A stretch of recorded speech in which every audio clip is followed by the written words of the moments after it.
façon d'aider les chefs de l'État. Son Excellence Antoine Félix Tshisekedi Tshilombo, c'est de contribuer à lutter contre l'impunité dans notre pays. Serge ne va pas nous échapper. Aleki Kamere na makasité. Aleki ba ministre bazana boloko na makasité. Toko telema, toko sala ba action nyonso. Jusqu'à ce que Kasanda Koswama, bongo na biso kozoka. Bongo na eza tata na été, eza ya mama na été. Eza mongo peuple congolais. Vous êtes? Oui. Obana te. Okonza mboka lobi, mutu nyonso il faut yeba mibeko ya mboka na ye. Obanga eloko te na yebi awa bato na ye mpe bazali awa. Bapion ya Serge bozali awa. Na biso tokotika ye te. Azongisela biso bambongo na biso totika ye parce que toyebaki ye te ye nde ye na moyibi wana avandi awa na liberté akomi kozwa mbongo na biso. C'est pourquoi nabengisi bino lelo tozosala point de presse na biso tokoumela te parce que chef de l'État eloi eza remise reprise na niveau ya Union africaine. Le chef de l'État va prendre le pouvoir aujourd'hui à partir de 13h, 14h à Soleil Zobanda. C'est pourquoi nous sommes aux rapide au Talagara, alors, je demande à la presse de nous prendre maintenant parce qu'on commence.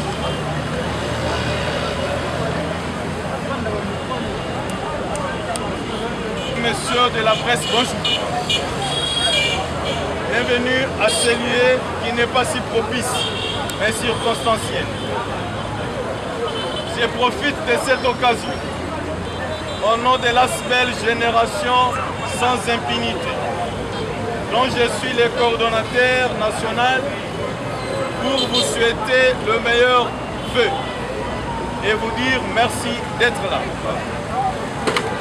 Si vous êtes là, mes chers amis, mes chers papas, c'est pour porter notre message très haut. Il n'est d'autre que les cris d'alarme et de détresse de toutes ces familles réunies ici, victimes de Maïkode, représentées par M. Serge Kassanda, directeur général.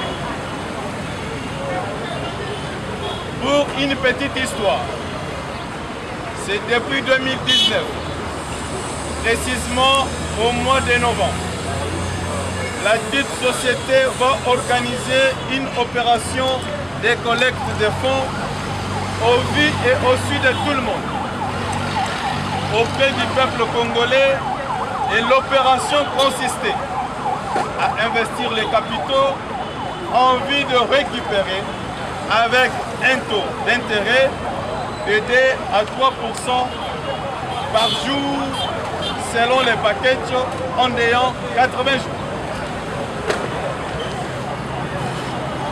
Chers amis de la presse, M. Serge Kassanda Toumba, avec son équipe, va faire croire aux investisseurs que l'argent déposé dans la société Maïkold au travers ses agences respectives dans le but de l'achat de l'or et que les souscripteurs devraient bénéficier des dividendes qui en résultent, ce qui n'était que de manœuvres frauduleuses pour s'amasser de l'argent. Malin qu'il était, au début de cette opération, M. Serge, tout mouvement relatif des dépôts, des capitaux, ouverture des comptes, voire le retrait de bénéfices, était largement facile de respecter. Alors, le monsieur utilisait des stratégies pour nous escroquer de l'argent. Tout 10 mois après, il a été constaté un problème criant de retrait ou des activations des comptes ou des souscripteurs, ce qui correspond en droit congolais des infractions, des escroqueries et abus de confiance dans les chefs de M. Serge Kassanda Toumba, directeur général de la société MyGold RDC Savi. Ils ont d'une certaine malhonnêteté, en complicité avec certaines autorités du pays. M. Serge Kassanda Ntoumba a pu escroquer plus ou moins 50 millions de dollars à ces pauvres Congolais ici présents pendant la période cruciale de Covid-19. Voilà pourquoi notre association sans but lucratif, dénommée Génération sans impunité, a pris ces problèmes à bras le corps pour que les auteurs de cette pire escroquerie puissent répondre de leurs actes afin que les victimes soient réhabilitées dans leurs droits. Nous sollicitons l'implication du chef de l'État, des magistrats suprêmes et garants de bon fonctionnement des institutions de la République dans ces dossiers pour l'effectivité de l'état de droit prôné par sa vision. Au ministre de l'Intérieur et de la Justice de tout faire pour que M. Serge Kassanda Ntoumba soit arrêté et répondre de ces actes de barbarie. À tous les peuples congolais, escroqués par Serge Kassanda Ntoumba, passé par son entreprise MyGold rêve de rejoindre le mouvement Génération sans impunité pour qu'ensemble nous menions une action jusqu'à obtenir gain de cause, tout en restant vigilants parce que l'escroc en question est parmi nous. Voici en quelques mots, mes chers amis de la presse victimes de MyGold, l'essentiel de notre message. Et nous vous demandons de vulgariser jusqu'aux petites énergies afin que cette situation trouve une solution. Que vive la République démocratique du Congo. Que vive l'état de droit. Que vive la génération sans impunité. J'ai dit et je vous remercie. Merci beaucoup.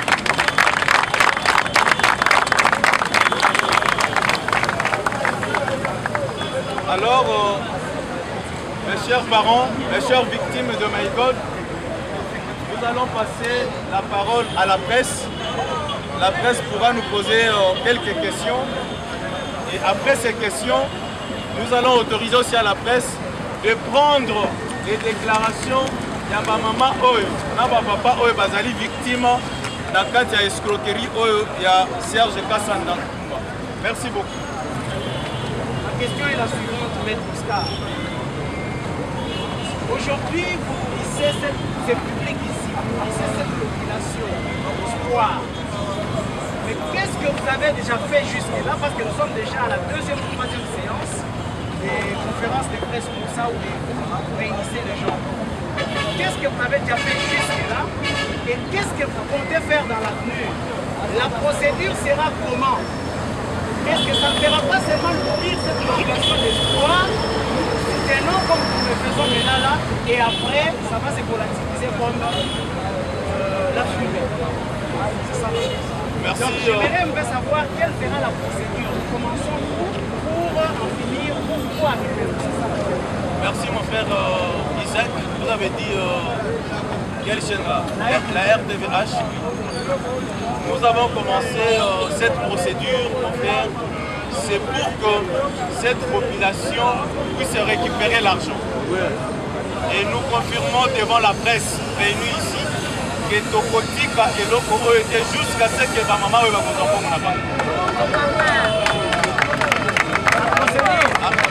procédure à Liboso Tobani et à li point de presse Oyo Monilelo. Et ali pour bino presse au même message à ma maman oyo nanda kwa mokonzi ya mboka.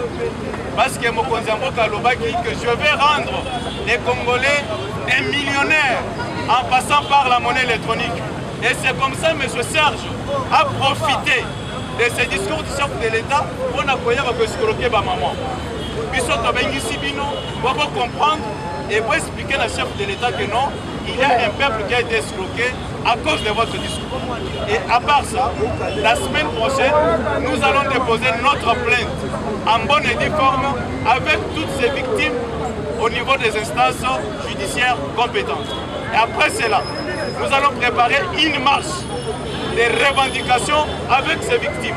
C'est pour vous dire que nous avons beaucoup d'actions extrajudiciaires et judiciaires, mais que nous ne pouvons pas dévoiler parce que parmi nous, il y a aussi des traîtres. Mais nous vous promettons, monsieur le journaliste, que nous allons mener ces combats jusqu'à ce que Serge Kassanda a Kozongi c'est le maman Mongo Bango. Oui.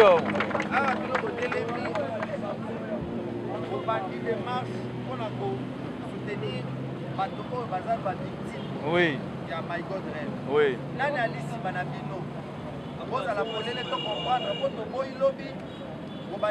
Après,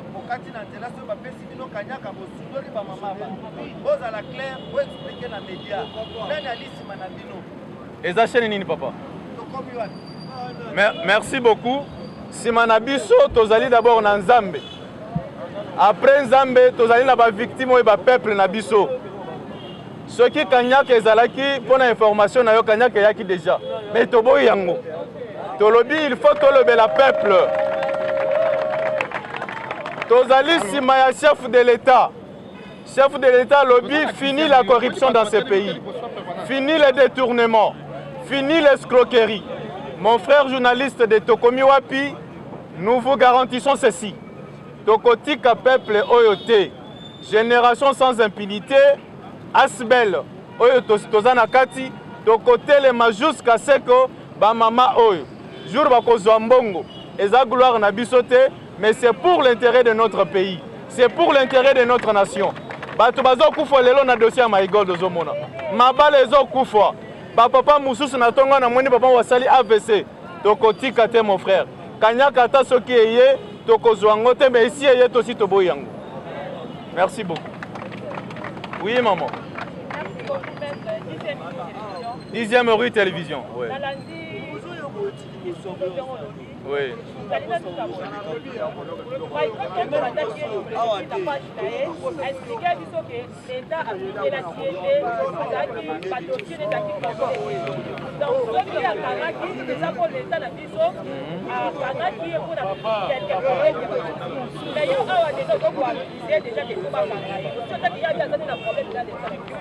Et dès cette question, on a pas parce que dans la qui a papa ou a compagnie, on a un problème. Si on identifie, et bon, on a eu merci maman. Vous avez dit journaliste 10e rue. Ok, la chaîne de chez nous. Na dossier oyezotala My God maman, yomoko ebi comment My God bakangaki yango. Mais ce qui est Serge Kassanda, Azana intérêt à kofuta biso mbongo. Ce qui l'État congolais nde akangaki ye. Il fallait Serge ale katana ba etandoyike na bino, aloba ke no mbongo na bino ezali na kozongisela bino. Serge Kassanda a créé MCR. Alie lisusu batu mbongo na kati ya MCR. Lelo ezoleka lisusu te. Moyen bato ba récupérer mbongo na bango eza te. Eza lukuta. Oyali journaliste investigation, landela likambo wana mbongo eza lisusu te. Selon ba recherche na biso, bazoyebisa biso boye. Ba mbongo tozomona na ba téléphone na biso wana, c'est l'argent irréel. Serge Kassanda a programmé biloko wana zokosa biso. Ezane tozobisa mwana kopesa dolé, na poko ile sacha dolé mais na kati eloko yalité. Ensemble mbongo wana ezate maman. Biso tolobi boy. Serge Kassanda na gouvernement congolais va trouver solution, va fongola ba bureau na bango, va futa ba peuple mbongo na bango. Nde yango wana maman.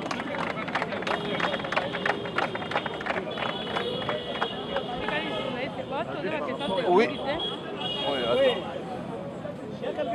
Ouais. Maître, ça ne pas monopoliser là-bas, mais je veux savoir. Oui. Est-ce que s'attaquer à Serge Kassanda, oui. pas s'attaquer à la mauvaise personne? Oui. Aujourd'hui, il y a certaines voix qui s'élèvent pour dire que Serge Kassanda aussi est victime dans cette histoire de Maïgol.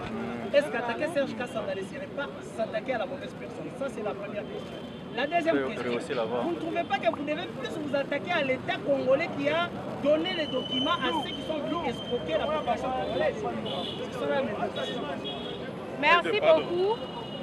C'est une question technique que j'ai compris que je dois répondre. Serge Kassanda doit s'attaquer à lui pour la responsabilité au Maki. Parce que Serge Alobi est directeur général de My God Rêve. Nous avons des sources sûres. Nous avons consulté par experts. Par experts, qui sont boyés. My Crypto Rêve est un logiciel privé à Serge.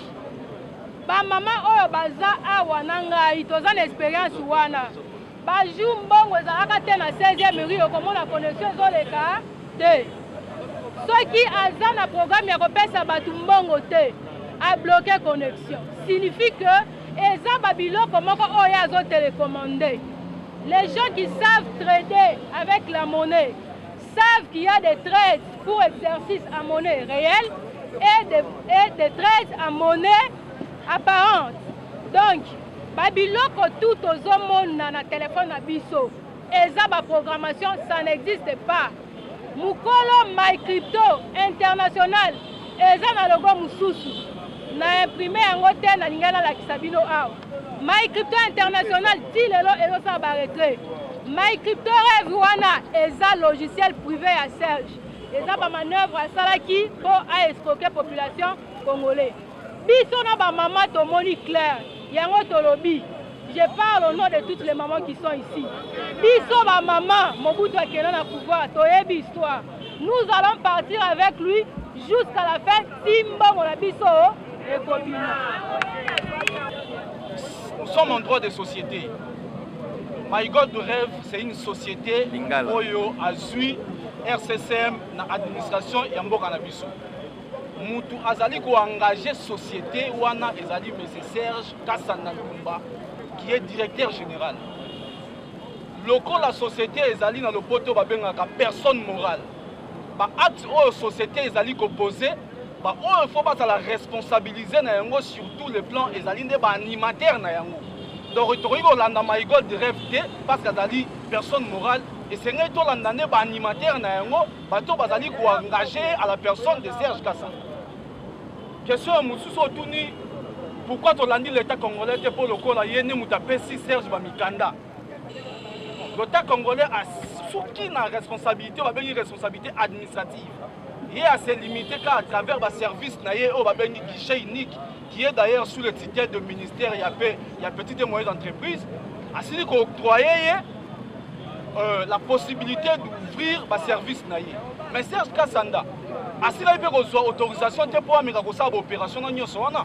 Na yango moto za ko attaquer na ye mingi ko yene mutazali animateur ya ba opération nyoso oyo qui a été mise en place pour escroquer mbongo ya ba minable ya ba pasi oyo tozo vivre na mboka oyo yango esingali to landela ye Serge Kassanda. Je vous remercie. Oui, maître. Tolingi lisusu ko bakisa boye. Parce que situation toza komona ngo eza escroquerie vraiment ya munene. Pona ni tolobi bongo. Mais c'est Serge Kassanda. Tangu retrait komaki difficile, apesa ki formation pour na retrait via blockchain. Soki likambo yango eza ya solo. Pona nini lelo retrait na blockchain eza koleka te.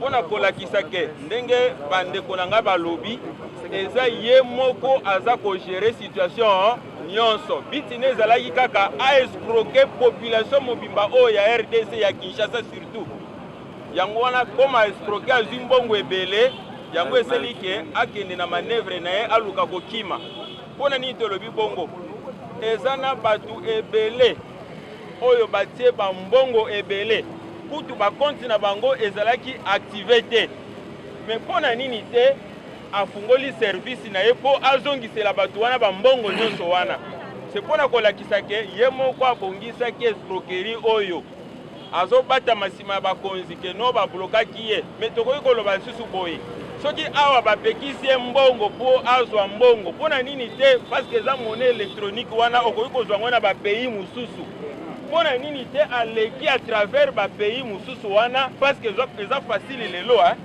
yo koki kotinda mbongo na pays tel batindelo yango en espèce okoki kozwa ngo facilement mpona nini asalaki bongo te to mpona koloba ke ye abongisaki déjà nyonso mpo aescroquer population congolaise yango wana ememi pasi mingi ememi vraiment pasi mingi na bapopulation tozali jusque là korecense bato oyo baza bavictime ya Maigol Rêve à travers monsieur Serge Kasanda Ntumba bato combien bakufi po batiaki bambongo ebele espoir nyonso ntango retrait eza lisusu te en tout cas bafamille ekabwani bato bazalaki prêt po babala mbala moko bapesaki déjà bainvitation ntango bakie situation ebebi na lelo mwasi epai mobali epai bafamille oyo bazalaki mbongo nyonso batiaki kuna espérant ke bakozwa po bafutaka ndako lelo bakabwani na baeglise mpe moye bafanda eza te situation ekomi difficile me wana ezaka baoyo toyebi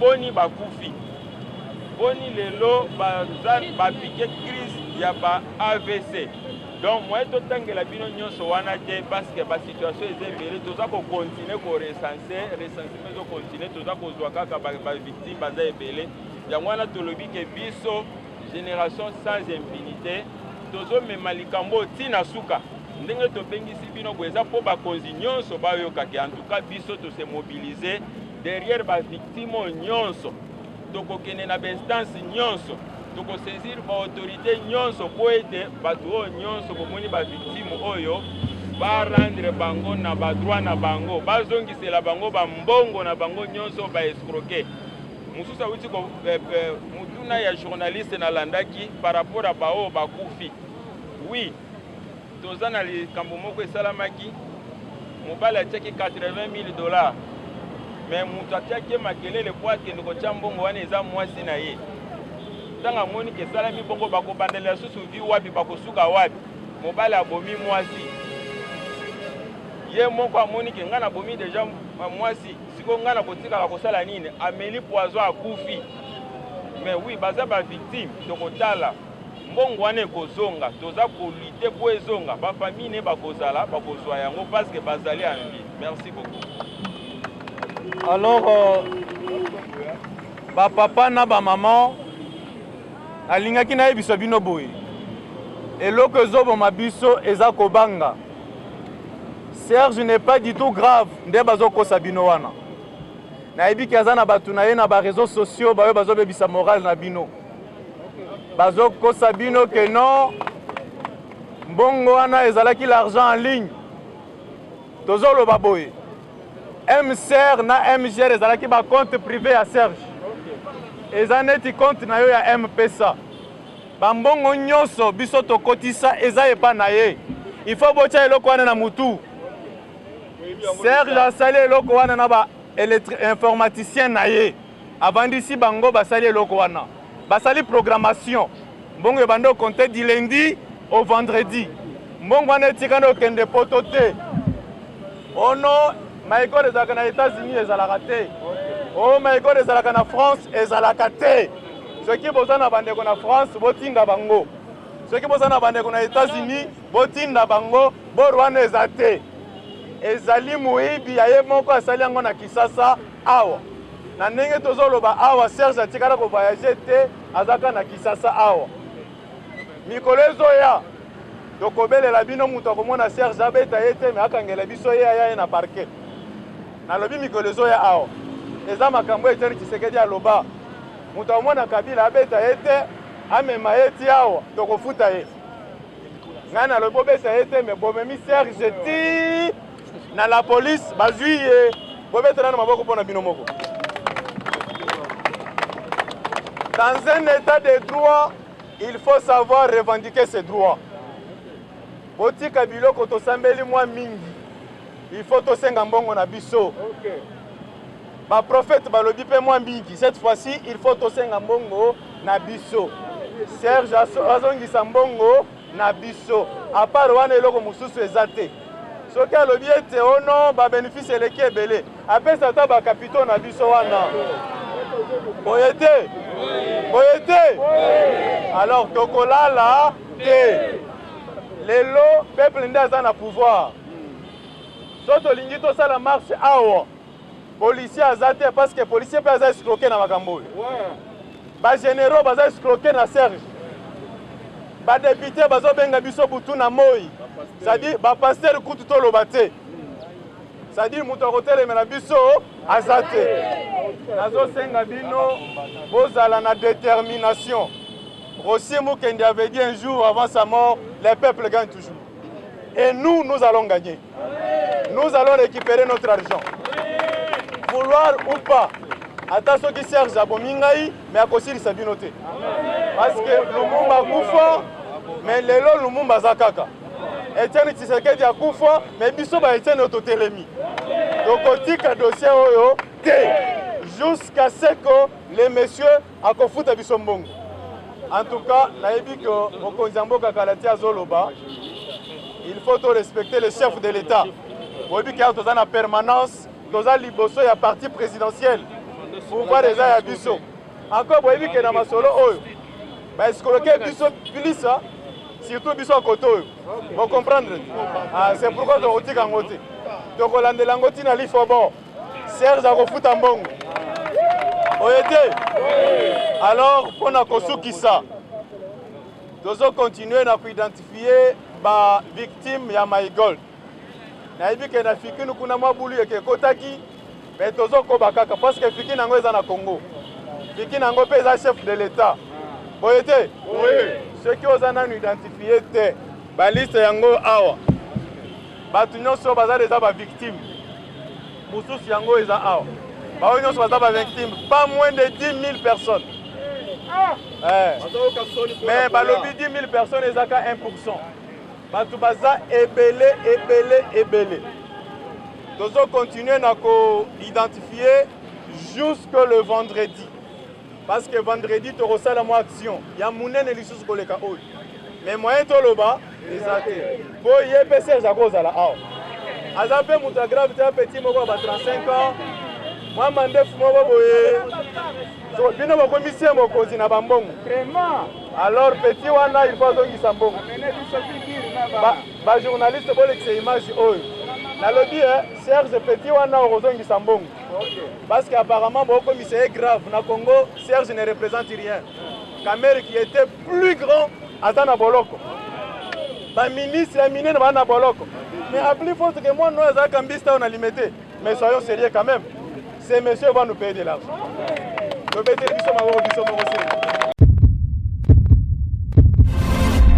Eshima, votre magazine qui bat au rythme de l'actualité. Une réponse à vos besoins en information, un éclairage dans divers domaines. Impartial, documenté, instructif. Eshima au cœur de l'info. Retrouvez la nouvelle édition. Exclusivité, le professeur Willy Kitobo Samsoni maîtrise le secteur des mines et gagne le pari de la mobilisation des recettes publiques.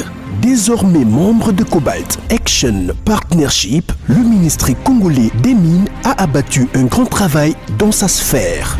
Contrôle régulier de l'application effective du nouveau code minier, loi sur la sous-traitance et paiement de la rétrocession due aux entités territoriales décentralisées, ouverture et attractivité du secteur des mines aux investisseurs, relance des entreprises du portefeuille de l'État, le ministre Willy Kitobo assure le suivi et contrôle technique des activités minières sur toute l'étendue de la RDC. Focus, augmentation de 66% des recettes, le directeur général des impôts Barnabé Mwakadi Mwamba, en technicien avéré, impulse les performances de la DGI. Dossier Eshima 2021, année de tous les enjeux. Nation, Hubert Mihimi Mouawa, directeur général de la Sona Hydroc, présente ses vœux de nouvel an au président de la République. SU, la rétrospective 2019-2020 du ministre Thomas Louaka, un mandat placé sous le thème du redressement du système éducatif du supérieur. Agence de prévention et de lutte contre la corruption, un casting à refaire. économie. Eshima Magazine revient sur l'e-commerce générationnel en RDC. Retrouvez l'intégralité du magazine Eshima dans les kiosques. Eshima Magazine, un nouveau standard d'information.